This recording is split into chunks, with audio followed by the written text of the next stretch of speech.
যখন আপনি মায়ের নামে দান করবেন তখন কবরের শাস্তি বন্ধ হয়ে যাবে। ওটা ভিন্ন ধরনের ইবাদত। এত শক্তিশালী পাওয়ারফুল ইবাদত দুনিয়াতে নেই। একটা কথা চট করে মনে পড়লো, মনে রাখবেন, যে আমার কাছে সাহায্য চায় তখনই আমার মনে হয় যে ও টাকা নিয়ে যে কি করবে, খাইয়ে নেবে না, কি কাজে লাগাবে কিনা, এটা একটা মনে বলে। এভাবে হয়ে আসছে।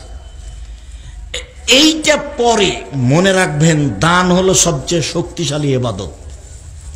সালাত একটা ইবাদত, নামাজ একটা ইবাদত, রোজা একটা ইবাদত, হজ একটা ইবাদত, তাসবিহ তাহলিল একটা ইবাদত, কোরআন তেলাওয়াত একটা ইবাদত। সবচেয়ে শক্তিশালী ইবাদত কি বলেন তো?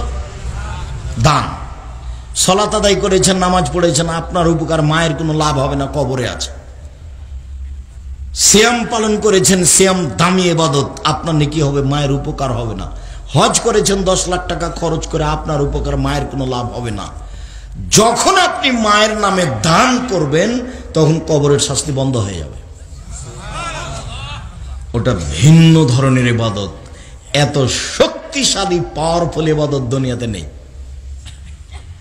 তো মাথায় থাকবে, দান করলাম, অতএব কোন ইবাদত করলাম? সবচেয়ে শক্তিশালী ইবাদত করলাম।